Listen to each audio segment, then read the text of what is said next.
Good evening. I'll call this meeting of the Cartersville City Council to order. If you'll please stand for our invocation and pledge. If you'll bow your heads with me. Our dear Heavenly Father, we ask for your comfort to those in need. We ask for your blessings on this fine city, and we ask for your guidance tonight. All this we ask in thy holy and precious name. Amen. Amen. Please join me in the pledge. I pledge allegiance to the flag of the United States of America and to the republic for which it stands, one nation, under God, indivisible, with liberty and justice for all. Ms. Keeling, the roll, please. Carrie Hodge, Ward 1. Here. Jay Stepp, Ward 2. Louis Tonsmeyer, Ward 3. Lindsay McDaniel, Ward 4. Diane Tate, Ward 5. Here. Lori Pruitt, Ward 6. Thank you, Connie. I like to say quality, not quantity. Ladies only tonight. With the exception of me, of course. You better behave. Good only knows. First order of business is the approval of our council meeting minutes from January 22nd. Council, you've had these well in advance of tonight. Any additions or corrections would be welcome, and if there are none, a motion would be in order. So moved So moved to do what? to accept. No corrections or deletions. Sorry, Mayor. So moved to accept the minutes as printed. Thank you. And we got a motion and a second. All in favor indicate by saying aye. Aye. And Mayor, the- can I say I've been wanting somebody to say that for 30 years, and somebody said so moved. So moved.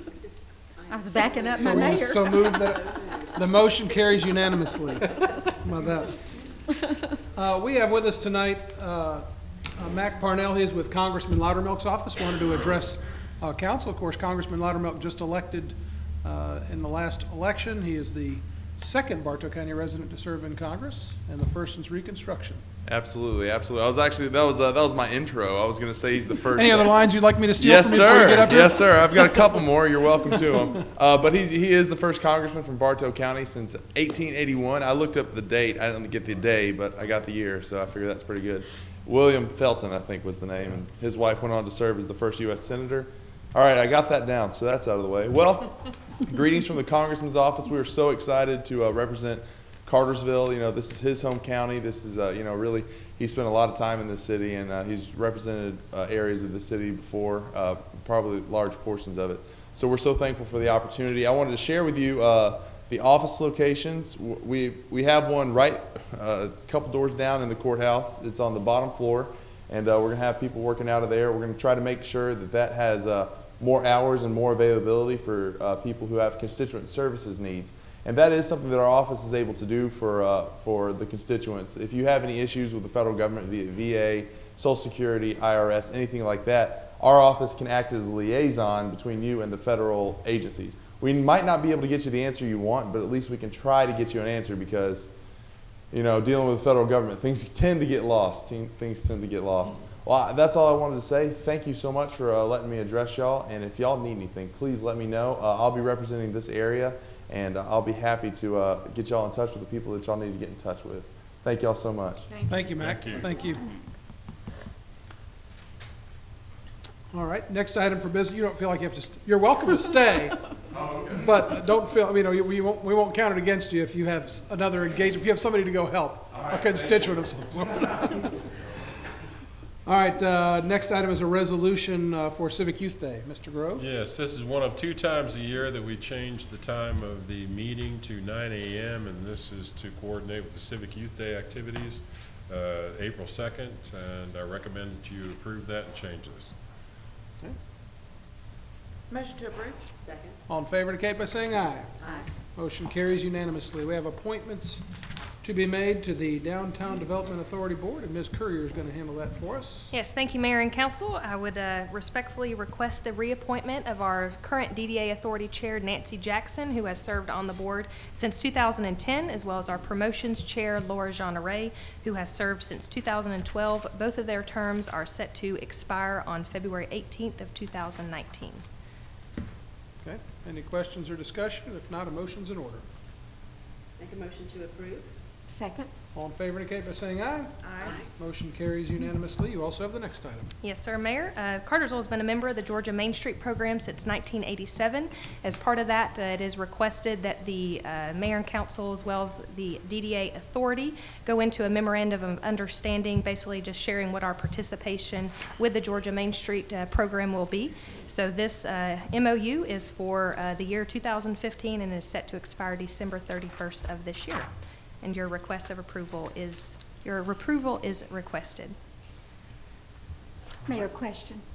At one time, the Main Street, the reporting for the Main Street got pretty complicated. Is that better now? It is much better, yes. It's actually all online now, so every month we have to, send in how many new businesses have been opened, how many meetings we've attended, how much money has been invested in the downtown area. It's much more streamlined. So it's all online and you just plug it in quickly and good. Make a motion to approve? Second? All in favor indicate by saying aye. Aye. Motion carries unanimously. Thank you, Tara. Who's got the next one? Don, you're up. Guardrail, North Irwin Street. Thank you, Honorable Mayor and Council. Christmas Eve, or Christmas Day, we had a pole broke on North Irwin Street, just north of Porter Street, in the curve right as you're going by the cemetery.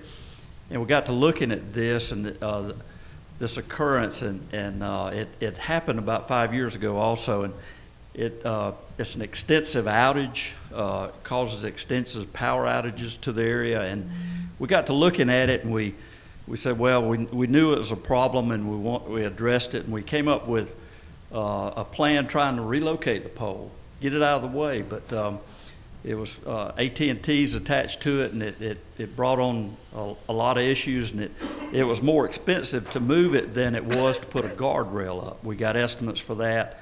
We got Mr. Sanders, his recommendations and suggestions, and so we went out for bid, and we're asking that council approve us putting a guardrail on the shoulder of the road in that curb, and we've got our low bid was from Martin Robbins Fence Company for $7,996.75, and we're asking that the council approve this expenditure, and it will come out of our maintenance budget Okay. if it's approved.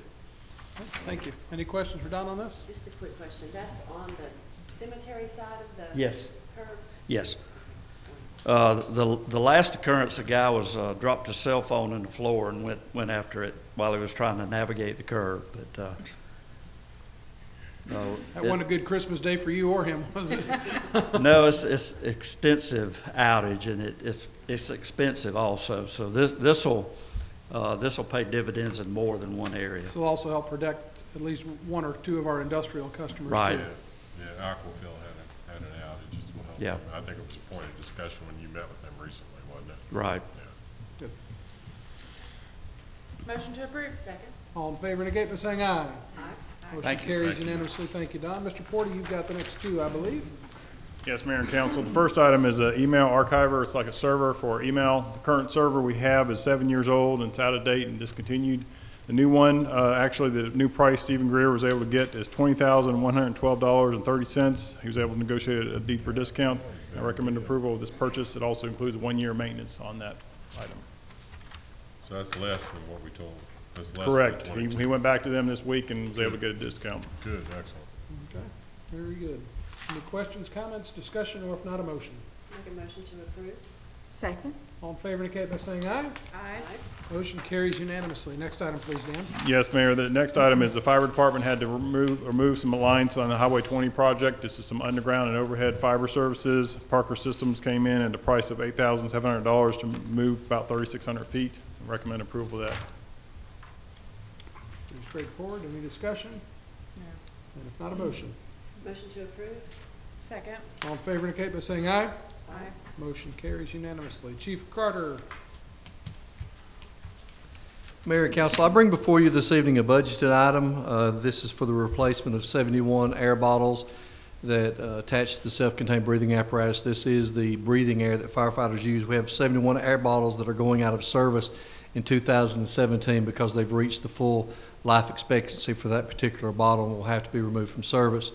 We began last year, in the last fiscal year, this year and next year, to slowly purchase these 71 that are going out. So I bring before you tonight, we've budgeted 30 air bottles with a low bid of $885 per bottle for a total cost of $26,550, $450 below our budgeted amount. Okay, any discussion on this? Motion to approve? Second. All in favor indicate by saying aye. Aye. Motion carries unanimously. Thank you, Chief. Bob, you got the next two. Thank you. Mr. Jones.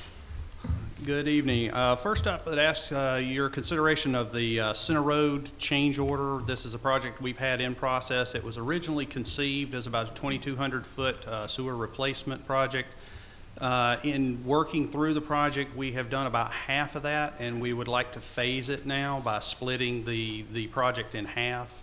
The reason for doing that is there's a section of project of remaining line in the project, about 500 feet, that is in a very congested area, and we'd like to step back, take a look at that, redesign it. We believe that there's a lot to be gained by doing this, not the least of which is we will have an easier line to maintain, and we feel like that it can actually be designed to be constructed cheaper than the way it is right now.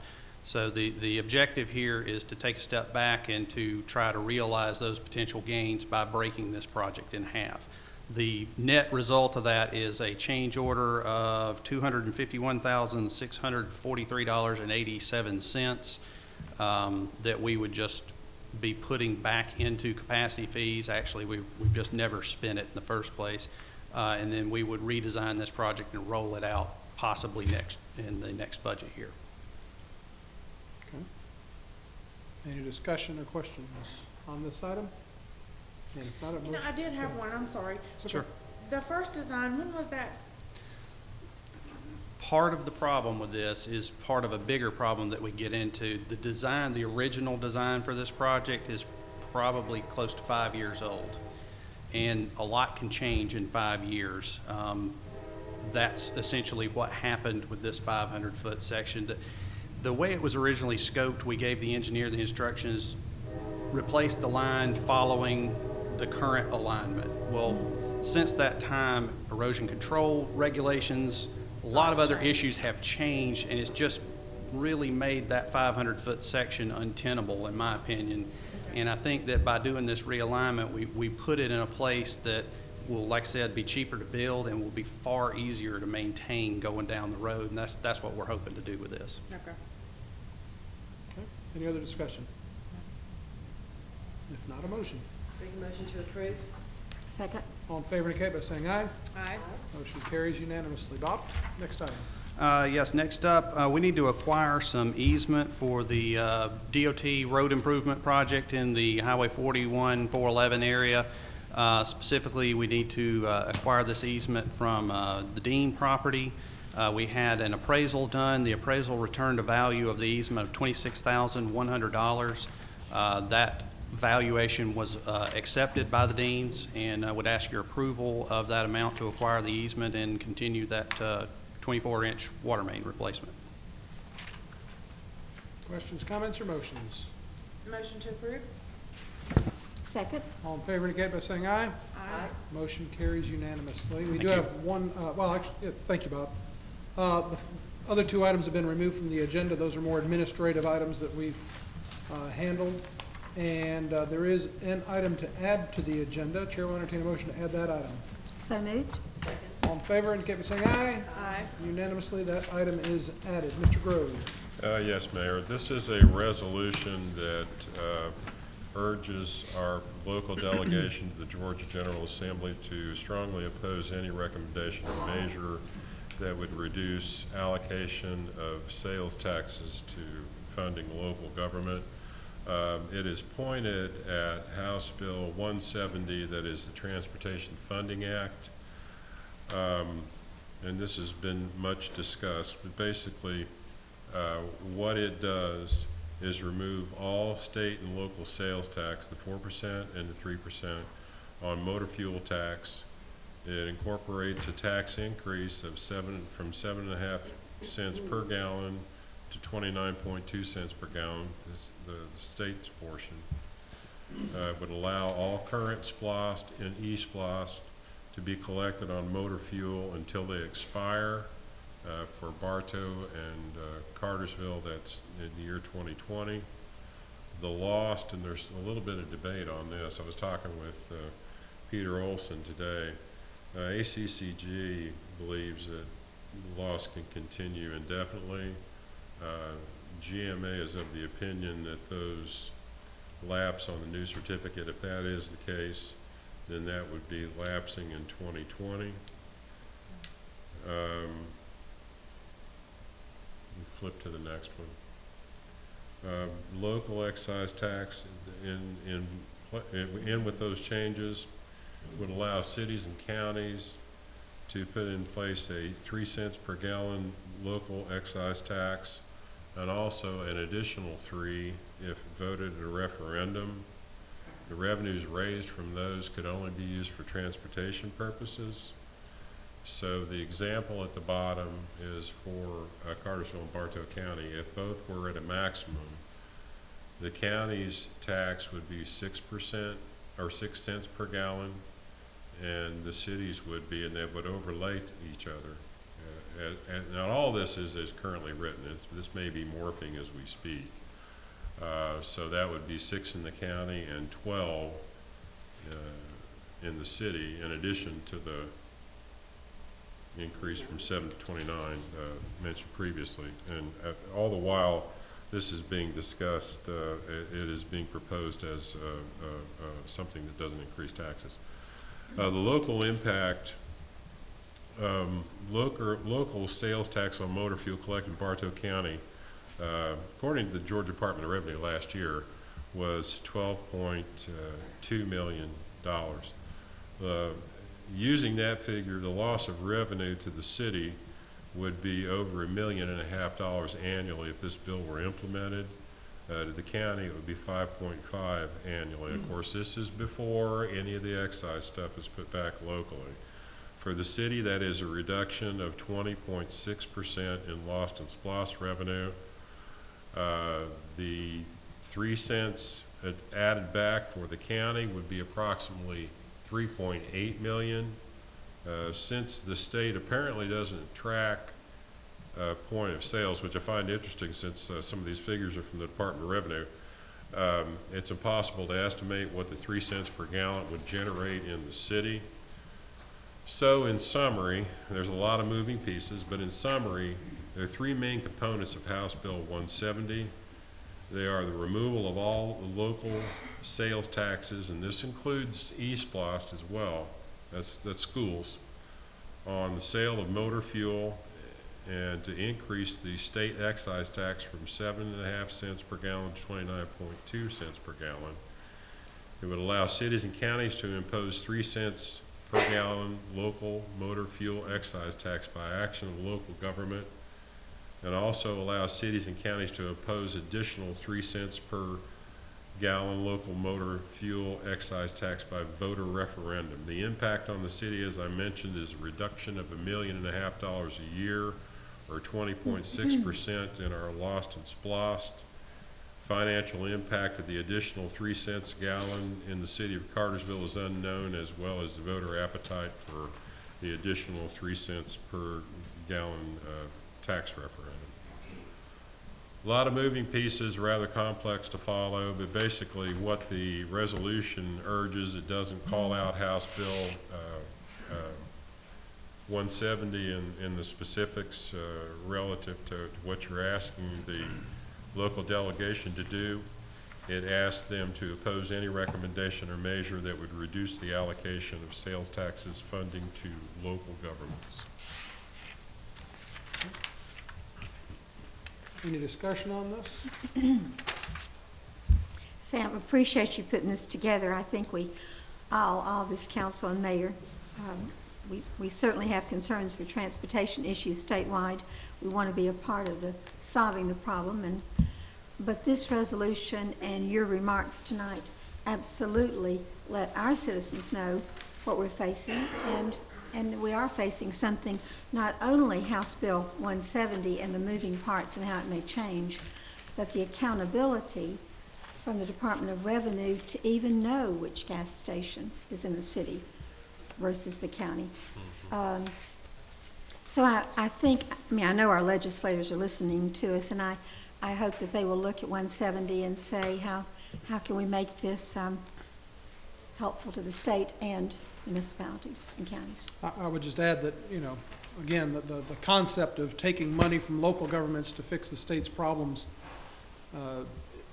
it's going to leave a hole that's got to be filled by us, basically. And from a political principled idea, I don't see that as a right thing to do. Certainly, everybody wants better transportation, and certainly everybody understands that it takes more revenues to do it. But I would certainly be disappointed if, as currently constructed, the state would feel that it's the best thing to take from local communities to fill that state hole, which, again, might preclude them from having to raise X amount of tax dollars, but would certainly leave a hole for local folks to have to make up for that shortfall. So I don't know that they're actually solving a problem other than shifting the responsibility for solving the problem.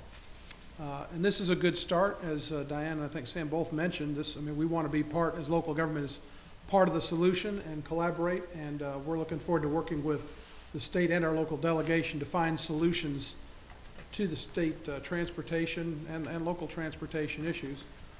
We're just simply against the concept that, again, taking from local governments and education institutions in order to do that. We just don't see that as a fair and right way to do it. So we'll be working with them to help find alternative solutions.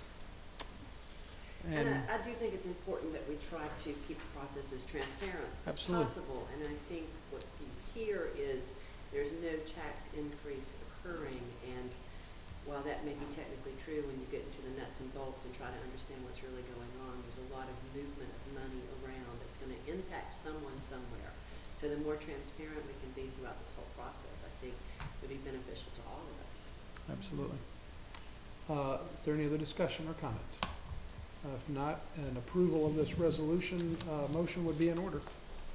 I'll make a motion to approve. Second? All in favor indicate by saying aye. Aye.